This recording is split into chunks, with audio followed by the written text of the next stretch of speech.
En fin de semaine se déroulera un festival qu'on attend chaque année, une tradition dans la région à l'Assomption, les Médiévales de la Naudière.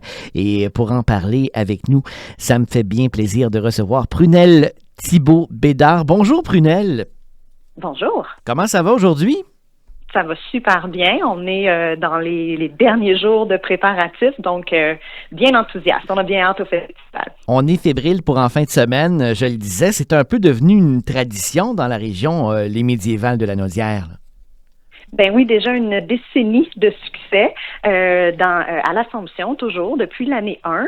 Et puis, on a cette année, en fait, c'est notre 11e édition. Et pour ça, on amorce un nouveau chapitre de notre histoire avec un déménagement sur un nouveau site. Oui, hein? Donc, notre ancien site qu'on adorait, qui était magnifique, la Seigneurie des Patriotes, mais malheureusement, on commençait à être un petit peu trop à l'étroit.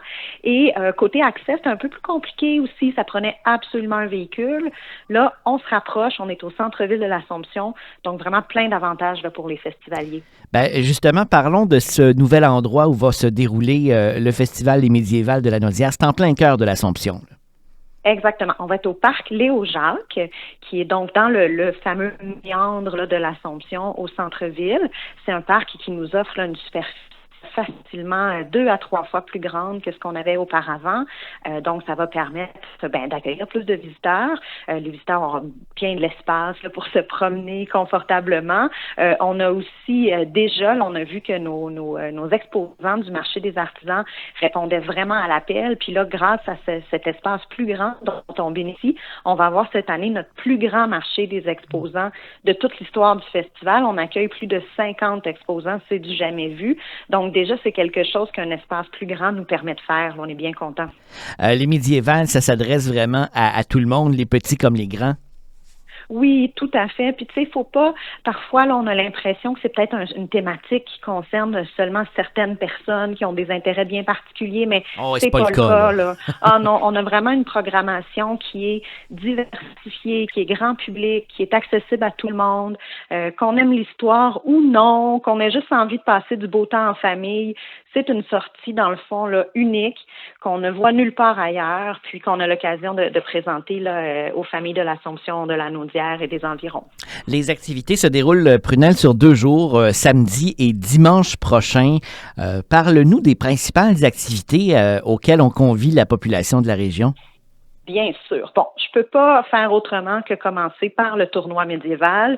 C'est vraiment le clou du spectacle. Là. C'est ce qui fait déplacer les foules. Donc, on présente un tournoi de chevaliers, des joutes équestres, comme on voit au cinéma.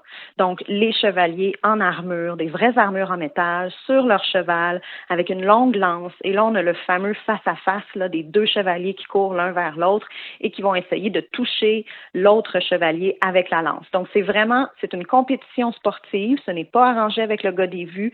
C'est du sport extrême. Et on a le plaisir de présenter ça là, en chair et en os devant nos festivaliers. Donc, ça, c'est notre gros show. C'est présenté 2 fois par jour, les 2 jours. Les gens ne vont pas le manquer. Là, le samedi et le dimanche, c'est disponible. Autour de ça, on a plein d'autres choses. On a notre zone historique qui propose le voyage dans le temps à travers différentes époques. On s'appelle les Médiévales de la Naudière, mais on va un peu plus large dans l'historique. On présente aussi des troupes qui viennent représenter des personnages, reconstituer des époques. On a des mousquetaires, des vikings, des habitants de la Nouvelle-France, des pirates, des chevaliers. Donc, les gens peuvent circuler à travers cette zone-là, faire un voyage dans le temps. Et autour de ça, le fameux marché des artisans dont je parlais, le plus grand jusqu'à maintenant, des spectacles de musique, de l'animation déambulatoire, des activités pour enfants. Il y a vraiment beaucoup de choses, on ne s'ennuie pas. Alors, Prunelle, on peut inviter les gens à aller faire un tour sur le site médiévallanaudière.com, onglet programmation, pour voir en détail là, tout ce dont on vient de parler et beaucoup plus là, pour voir la programmation de ce week-end en détail. Puis, on rappelle à quel endroit ça a lieu? Donc, c'est au parc Léo-Jacques, à l'Assomption. Je souligne que c'est possible d'y accéder par transport en commun, la marche ou le vélo pour les gens qui sont proches. Donc, on encourage les gens, s'ils sont capables, à ne pas prendre la voiture, bien sûr. Et un dernier détail intéressant, il y a une différence pour le prix du billet entre l'achat à la vente en ligne et l'achat à la porte. Donc, si on achète à la vente en ligne, on économise. Ça peut être intéressant à savoir. Alors, on peut acheter dès maintenant via votre site web. Alors, Exact. En fin de semaine, rendez-vous à l'Assomption, 13 et 14 juillet, pour cette 11e édition des Médiévales de la Naudière. Prunelle de Thibault Bédard, bonne édition 2024 des Médiévales. Merci d'avoir pris quelques minutes pour nous en parler aujourd'hui à l'émission. Bien, merci à vous. Ça m'a fait grand plaisir. Bye bye. Bye bye.